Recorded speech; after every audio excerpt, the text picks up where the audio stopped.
God has all power. God has all grace. God has all mercy. The Lord will inevitably teach mankind the ways of righteousness, the ways that are right, the ways that are correct. Part of the reason why we are going through what we're going through in our country and will yet go through further things than that is because people have chosen unrighteous ways, ungodly ways. But in the end, we as human beings learn that God's way is always the best way, and that God, who could have chosen any way and who thought them all through, chose not the ways of evil, chose not the ways of greed, chose not the ways of covetousness. And he hates those things because he sees where they all lead. And that is the reason why we have been like we have and are going into the state that we are going in. However, God still has the answers for all of that.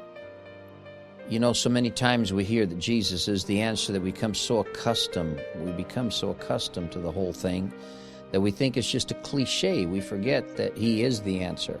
We forget that he's alive, he's real, he's here for us, he lives within our heart.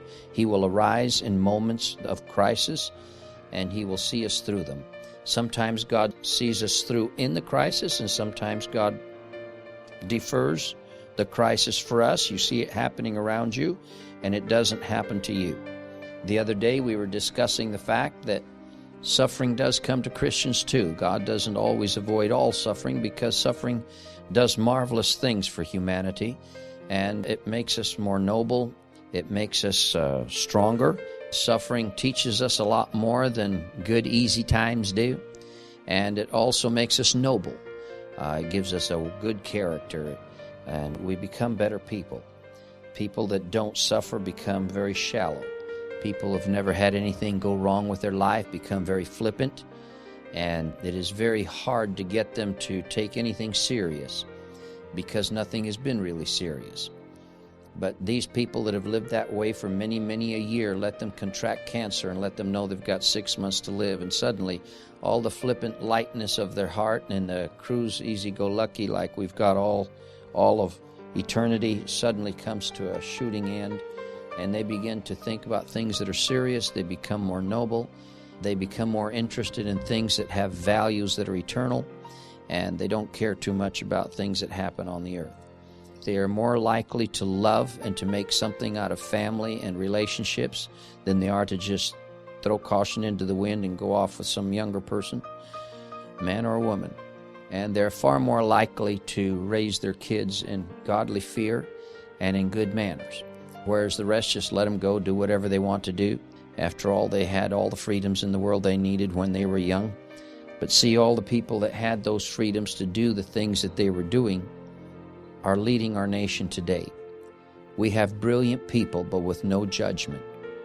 It amazes me how people as intelligent as we've got today leading our nation, how little judgment they have to realize that all we're doing is not fixing the problem, and we're just indebting the rest of our next 3 to 5 generations. We're terribly indebting them, many of whom are not yet born. We've taken most of their salaries of their lifetime with what's happening now. How can there be so little judgment?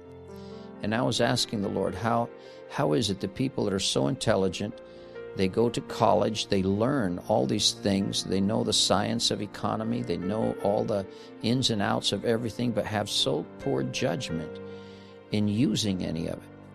And the Lord told me that the free lifestyle of 30 years ago, in the 60s, you'll remember that, of drugs and licentiousness and free sex and all the rest, has produced this type of people. Their judgment is gone. They're a human being. You look at them, they're intelligent, they're well-studied, they're in offices of great importance, and all the rest of us are depending on decisions made by people who have had the judgment in their minds and hearts completely obliterated by drugs and free lifestyle. And now these are the people governing our nation. But remember that God says that He turned them over to the desires of their own heart, but it brought leanness into their soul. Does God rule in the affairs of man? Absolutely. Sometimes the way God has of teaching us is to let us go and let it show us just where all this leads. But I hope some of us are beginning to understand as we look at all this thing and see the perilous problems that are approaching our land, that there is help. So first of all, I'd like to direct our attention to the fact that there is a lot of stuff happening that doesn't look very good on our horizon, and it doesn't look very good now, both politically and morally and economically or financially. It looks pretty grim out there. But I'd like to bring a word of hope to us today. And the Lord had given me this word of hope yesterday afternoon, and I began developing it into a message to somehow or another make some sense out of it for you, seeing as though the whole idea was so comforting to me and brought so much strength of faith and encouragement to me. I wanted it to do the same for you. The Lord speaks to me different than I put it in a message and speak to you, because that's the way it is. But the Lord can tie and link things to your own experience like He does to mine, and let us know that He is still not only in control, but that He makes a distinction between the righteous and the unrighteous. Today I'd like to bring just a little bit of comfort without necessarily taking away from the gravity of our situation. I could very easily, because I am versed in it and because I have a lot of information, be able to tell you clearly just what's happening in our nation, but I believe it would really scare you, and I honestly don't feel that that is what we need right now. It doesn't take away from the fact that it's true, and it doesn't take away from the fact that it's there, and it doesn't take away from the fact that it's going to happen very shortly, and that many of those things I've already prophesied and said, not because I said them will they come to pass, but because the Lord has always been saying this through us and many others. We need to just pay attention but not focus on it. The reason why I'm not going that route this morning is because I don't believe we should focus on some of these things, but neither do I think we should be ignorant and just pretend like none of this is happening, okay? Don't think for a minute that life is going to go on as usual. It's going to be terrible before it's done. Absolutely, horrifically terrible, beyond anything I could describe to you this morning. Many of us are going to be alive during this time. And the only thing we've got is the Lord Jesus. This isn't about religion. This isn't about salvation.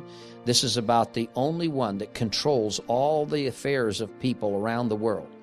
The ones that not only put us here, but the ones that will control us. Many of you who are making plans for your brilliant future, go ahead and make them, because God will be in you. The only thing that has to change, if anything, is that you grip hold of Christ in a real way and hang out for this ride, because it's going to be a real nasty ride. But those that hang on to Christ and that have Him will be hearing His voice, His instructions. He will be telling you what to do. Some of you will have to move from where you are. Others of you will just have to not go to work a certain day.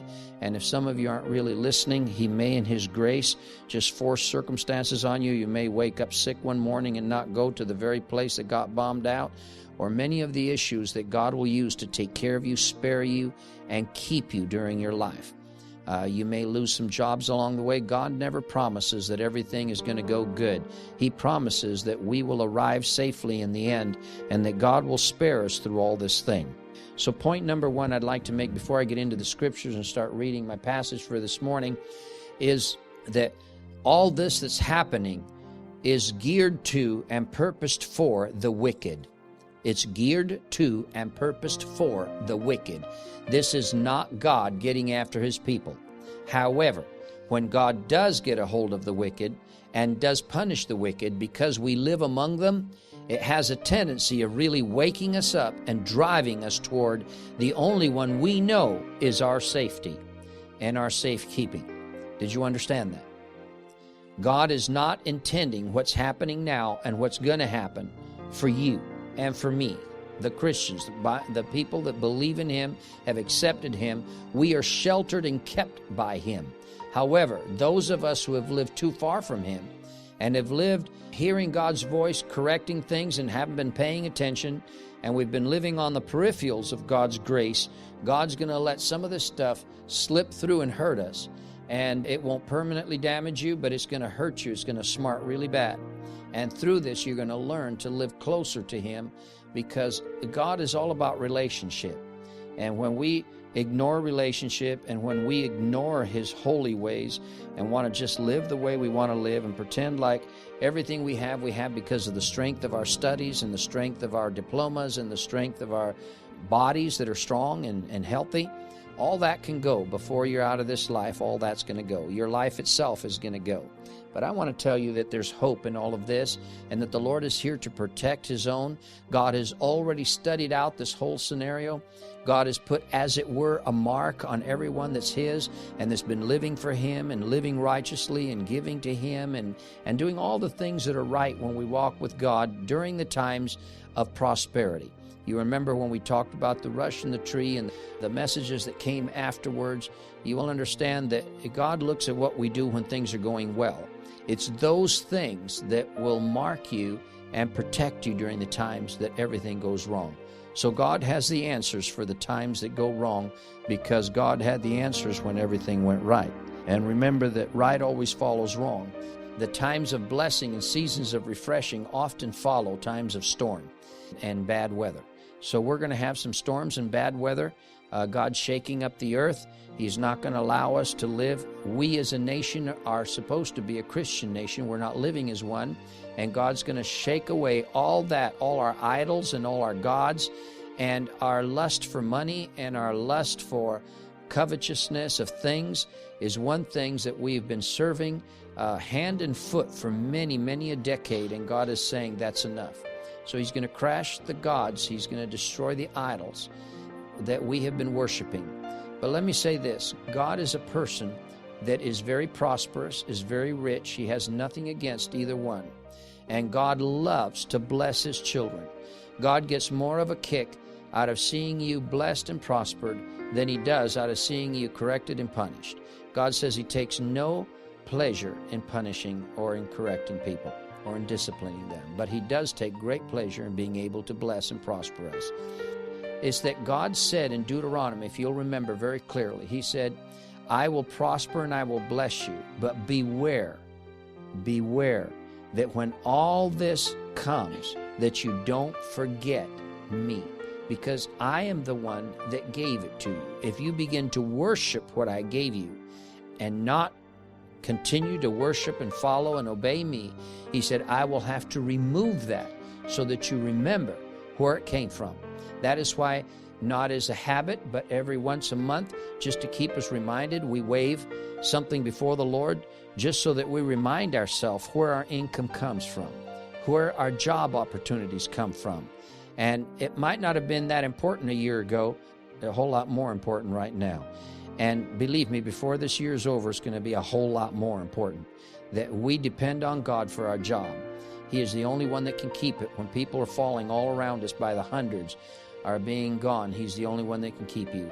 If He didn't keep your job, He's got lessons there for you. Learn them. It was because during the time of prosperity, you weren't faithful to give Him His part, and God's collecting all of it back. But after a season of correcting you, God will put you back again and pick your feet up, put you on solid ground, and He will again bless your life. God isn't an advocate for poverty, but God is definitely a God who is righteous and wants us living for Him. And He's very jealous. He loves so much. You know, have you ever loved somebody, when they turn away from you from that love, it hurts so bad that you have to do something about it. God is a jealous God. That's what the Bible says. God wrote about Himself, and He said, I am a jealous God. So don't provoke me to jealousy.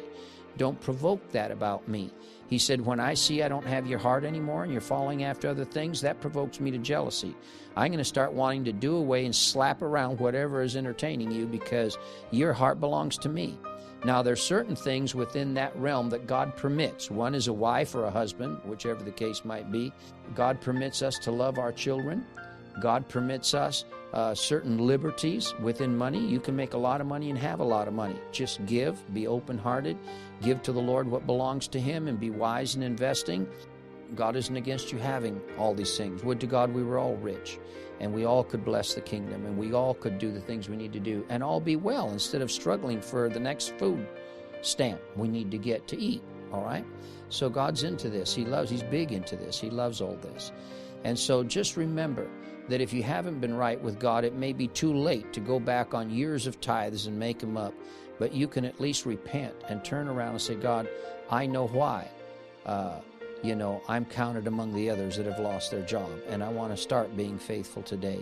And that might spare you some of your time. It might spare you. It might not. God only puts us through things enough to bring us back to Him. And so just be faithful with the Lord. Be faithful with your time. Be faithful in your prayer. Just be faithful to Him. Be faithful in your love to Him. God will let you have a love of your life. God will let you have a boyfriend. God will let you have a girlfriend. God will let you have a husband, a wife.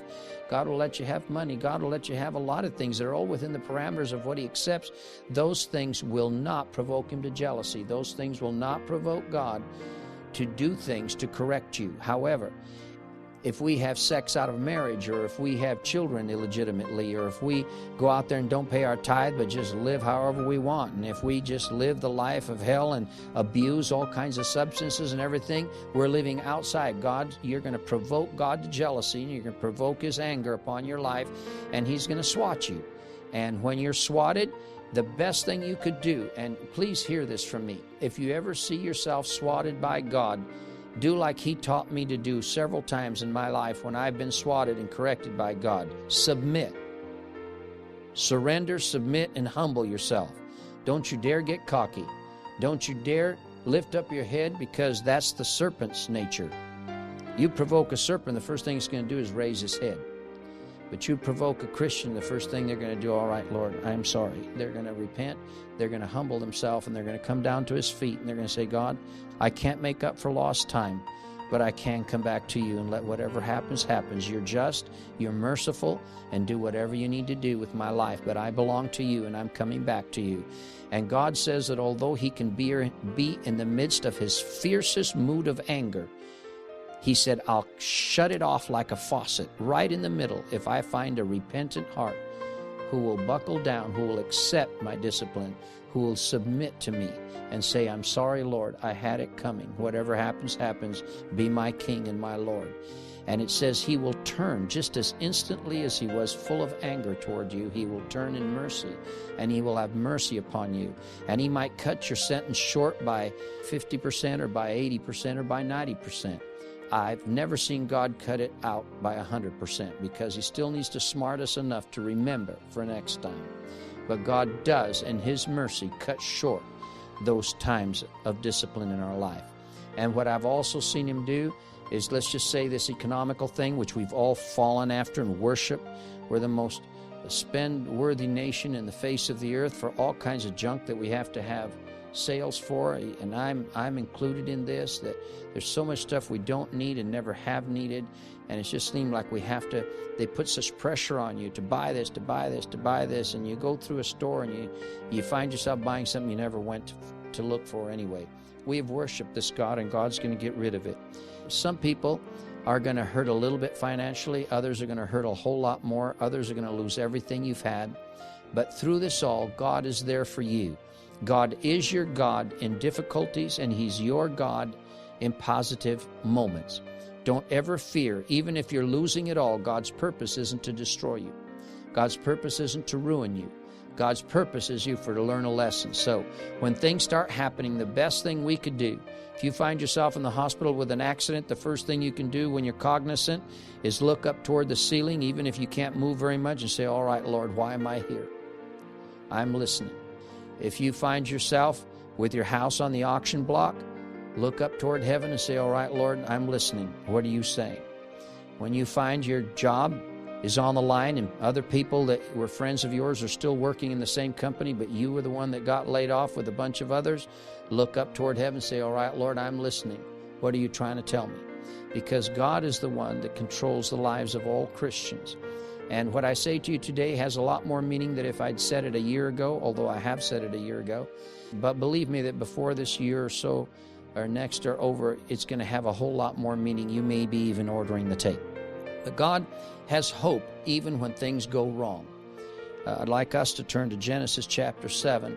I'd like to glean something out of this, and I'm going to speak to you this morning out of Genesis 7 from the Amplified Translation, just for the means of simplicity and amplitude.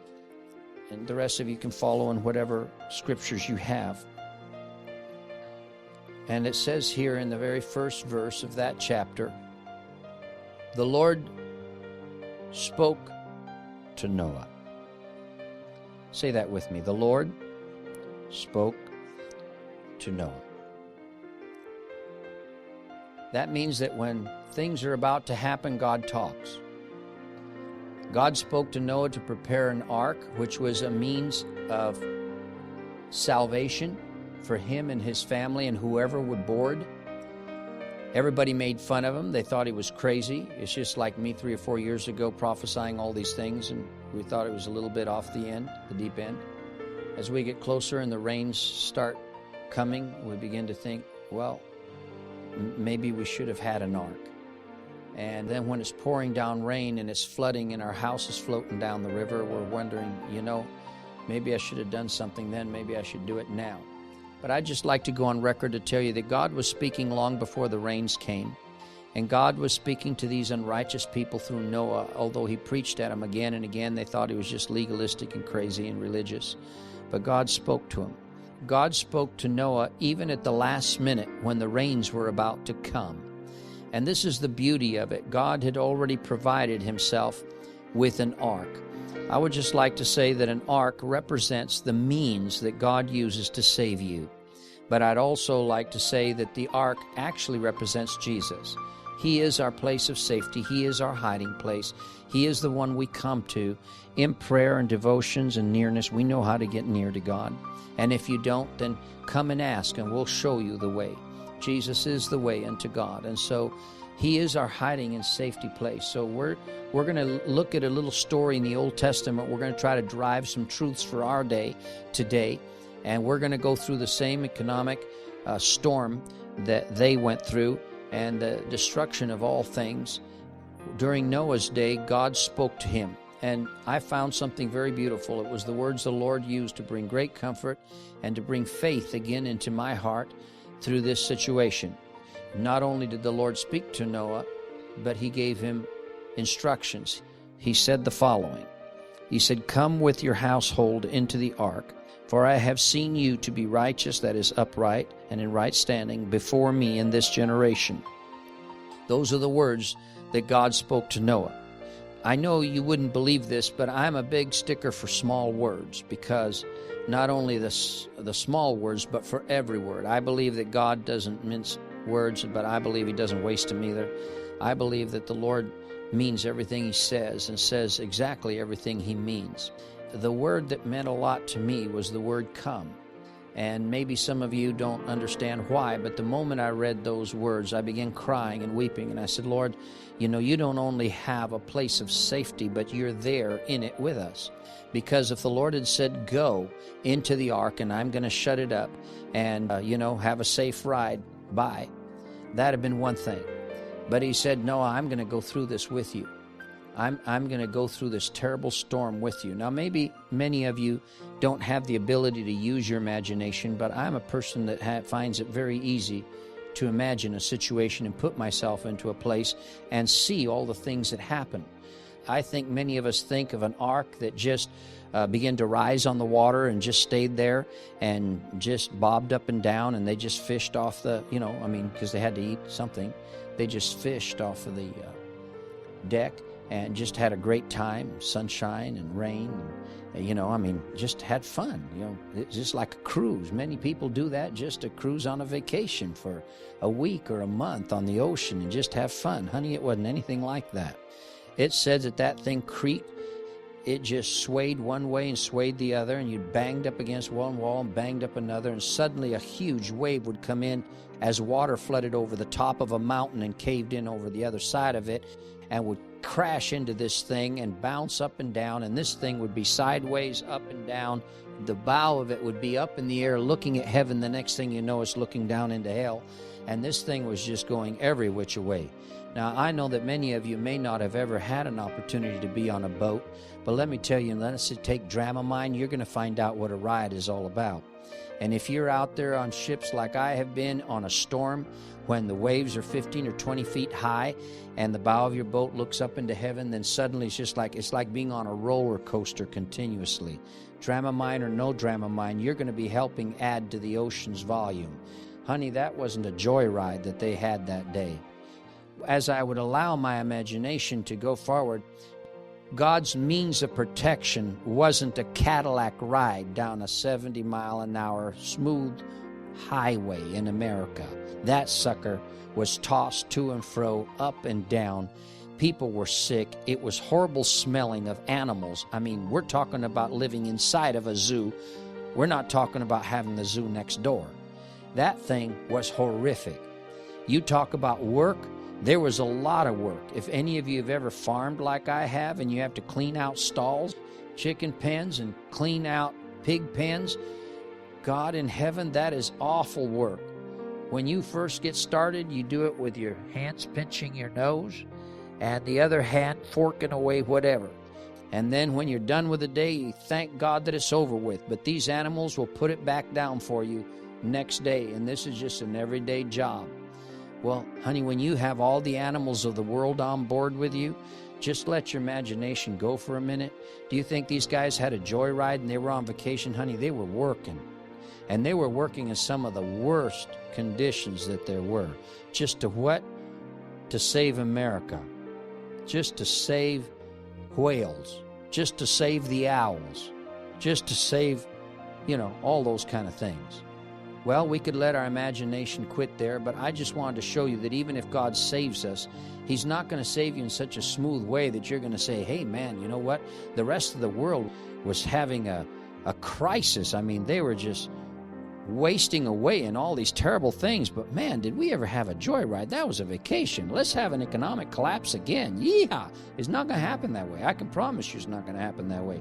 God's going to bless you. He's going to keep you. Your life is going to be spared for you, but you're going to be wondering by the end of the ride whether it was worth being spared, because this sucker is a rough ride, okay?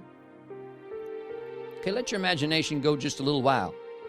After a hard day's work and all of the smell, and having to feed him, and know that the more you feed him, the more it comes out and the more work you're making for yourself,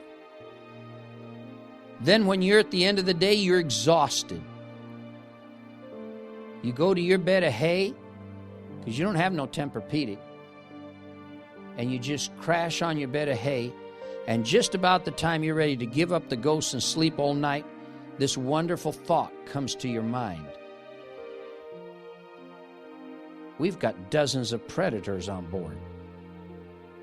Man-eating ones. Lions, leopards, tigers, cheetahs, name them. They love to feed at night. And they love fresh meat. They don't like to fight for it any more than they have to, so if it comes easy, that's better. As you've got a few members of your family already snoring in the background, hey, wake up, everybody. Who's going to keep watch tonight? One of us doesn't get to sleep. Now, that was just a day or two, that'd be all right. But when it goes on for week after week after week, that's not good news. God is going to spare us. God is going to keep us, but the ride is not going to be easy. And the Lord wants us to know that when we have Him working for us, we're going to make it. Now, that's a good thing, because there's going to be a lot of people that won't. We're going to make it not only here in America, we're not only going to make it in our life, we're not only going to make it when we die, we're going to make it eternally, because God is with us and He's protecting us. And what I wanted to say to us is that the words of God was that I am with you in this. I am going to be with you. I'm not leaving. You are coming into me. He said, come. Come means that He was already in the ark. Come means that He'd already worked to provide the very thing that they needed. That means that while you weren't even thinking about it, and before we ever had a crisis, God was working on the answer for you. He had the place in the other part of the state where you were to move in. He had the answer of the job that you were to move to when you got cast out of this one. He had already worked on all the circumstances, and now He just says, come. Come, trust me on this one. Trust me on this one. Come, keep really close to me. Come to where I am, but I'm going to go through this with you. You're not going through it alone. And so God is a very personal God. And this is what the Lord is really saying to us. Come. come. He's not pushing us away. It doesn't matter what state you're in. It doesn't matter what condition you're in. Although God said this to Noah, I am sure Noah had said this to hundreds and thousands of people. Listen, folks, come in. God said to the animals, come, and they came. God said to Noah, come. And so Noah came into the ark with his family, and all the animals came into the ark, and then it says that God shut the door.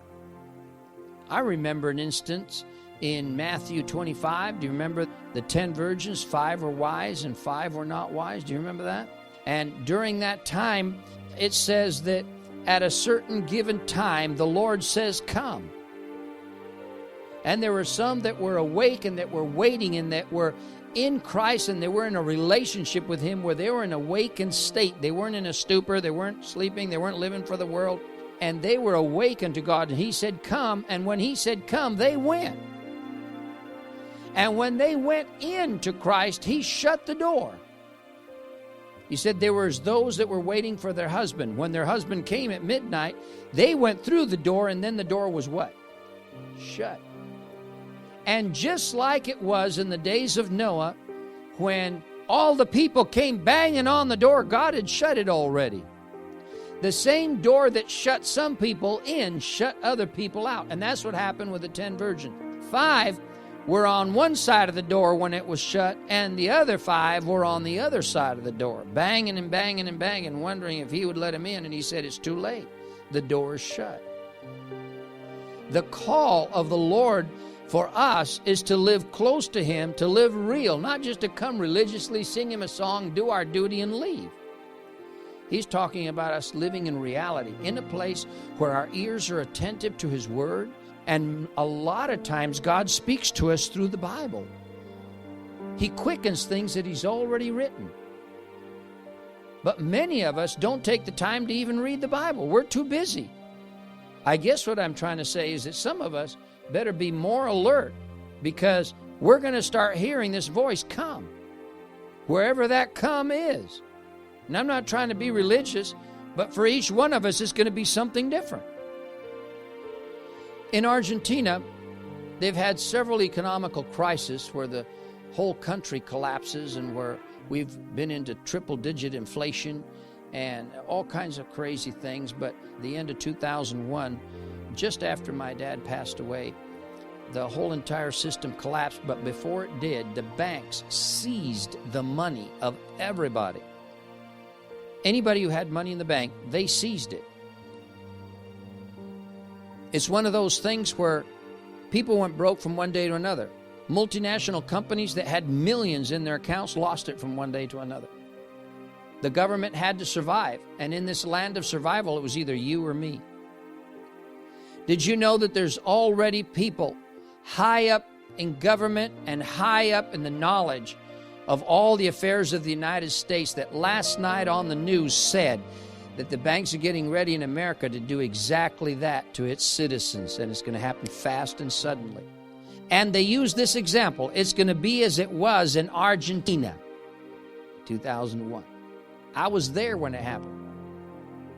God had spoken to us to take everything out just before we did. I have a friend of mine that's a pastor of a church. He's called Beto Pagano. He and his wife have a factory. They have a sweater factory, and they make good money. They always have made good money. In fact, he was the one that helped me build a church that John took over in Buenos Aires and helped finance part of the building and whatever. But all to say this, that 3 or 4 days before this happened, and nobody knew it was going to happen, at least here in the States, some of them are warning people that it might happen, but in Argentina, we didn't even get a warning. But the Lord had spoken to us, and we were already prepared. We had nothing in the bank, but He spoke in a dream to Beto Pagano's wife, Pochi, and He told her, pull all you have out of the bank. Now, we're talking about several $100,000, almost $1 million. Pull it out of the bank and put it in Uruguay. She got up the next morning. She told her husband, we got to pull all our money out of the bank. Well, what are we going to do with it? We're going to open an account in Uruguay. Let's go over to Uruguay, open an account, transfer it all. She transferred it all, and 2 days after it was totally transferred, they locked down the country of Argentina, and everybody lost the money. But they did not lose any of their money. 8 months later, the Lord spoke to Pochi again as she was reading her Bible one morning. The Spirit came near to her and said again to her, pull your money out of Uruguay and bring it back to Argentina immediately. She phone called the bank, had them transfer the money to their account in Argentina, and 24 hours later, Uruguay did the same thing Argentina had done. Jesus is the ark. But we have got to be in a state of alertness. Noah heard the Lord speak to him and say, get into the ark. God's not promising us that we're not going to go through all kinds of trouble. But the righteous, He is sparing and keeping. God is sparing the righteous. God is keeping the righteous. God is working things out to where we can be secure and safe. Now, I could tell you a lot of stories like this that have happened in my lifetime, but we really don't have time because I see time's getting away from us. But it would help you to know some of these things and to realize that God cares about our economy.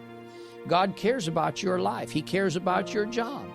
But if we're just going to follow God afar off and come to church once in a long while and just live the lifestyle we want to live, freedom, and we're totally rebellious, and at the smallest rebuke of God, we're not listening, honey, at the rebuke of God, you need to fall on your knees and say, Lord, I'm listening.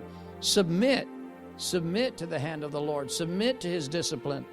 Let there be something in your heart that says, God, I'm letting you deal with me. And Psalm 27, verse 4, and I'm moving right along here. One thing have I asked of the Lord, and that will I inquire incessantly. And in verse 5 it says, for in the day of trouble He will hide me in His shelter. You see, David made God his hiding place. David made God and the house of the Lord his precious place of being, where he could gaze upon His beauty, His sweet attractiveness, delightful loveliness, and he meditated in His word. In other words, he lived with God and followed God. It wasn't just a religion, it was real for him. And so then he says, for in the day, in verse 5, for in the day of trouble He will hide me in His shelter. Now that's the ark. And in the secret place of His tent He will hide me. He will set me high upon the rock. And in Psalms 33:18, behold, the Lord's eyes are upon those who fear Him, who reverence and worship Him with truthful awe, and those who wait for Him and hope in His mercy and loving kindness. What does He do to those kind of people? It says to deliver them from death and to keep them alive in times of famine. So God is here telling us that there's nothing to fear if you're really living close to God. And sometimes I wish we could just be on television and radio and tell the entire world this so that they can be prepared. Because God is after the wicked, not the righteous. But let me tell you something. There's going to be a lot of righteous people that aren't living right with God right now. They're going to run head into this, and they're not going to be inside the ark when the door shuts. They're going to be on the outside when calamity starts. They're going to lose their homes. They're going to lose their jobs. They're going to lose their food. They're going to be out there begging for food. And not only that, but there's going to be tremendous pressure and crisis to bear. Many families are going to dissolve over it. Many children are going to be left without their parents. There's going to be many deaths, many suicides. There's going to be all types of things happening.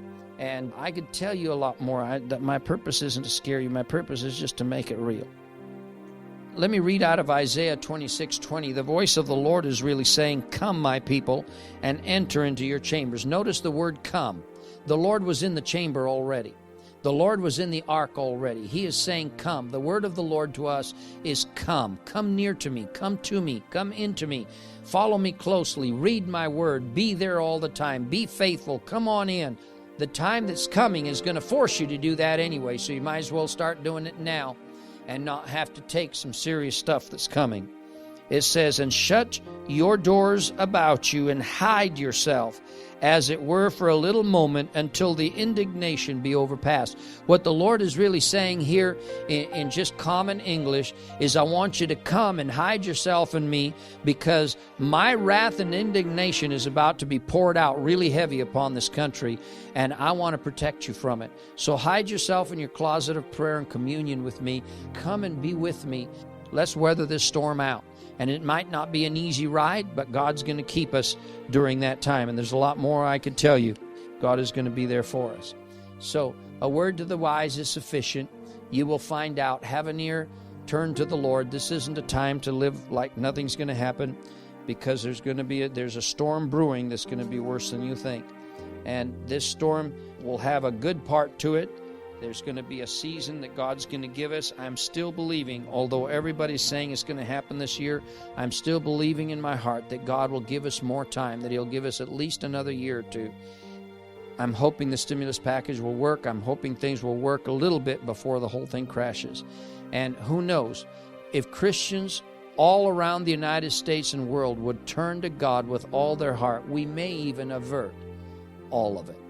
I'm afraid it's all gone too far, and we're going to have a rough ride ahead of us. Be in the ark because it's rougher out of it. It was a rough ride in it, but the other guys were not around to tell the story. Did you know that God wiped the entire earth clean of human beings, and the only ones alive were Noah and his family? I'm glad that God's wrath isn't at that peak right now. But before this world is over, God says 2/3 of the earth will be destroyed by fire. And there'll be so many dead that they won't even bury them. Animals and fowls will eat the flesh of human beings. We're getting close to Noah's days again. But that isn't what we're looking at right now. That isn't what we're going through. God is just calling America to Himself, and we're going to get slapped by the hand of the Almighty. And I think all of us are going to see how big His hand really is before we're through. Make sure that as He's slapping our nation with His left huge hand that He holds the constellations in, that He's got His right hand of salvation out for you, that you can take Him by the hand and say, God, keep me during this hour. It's a good thing to live, so don't give up hope. God is here with you. Amen.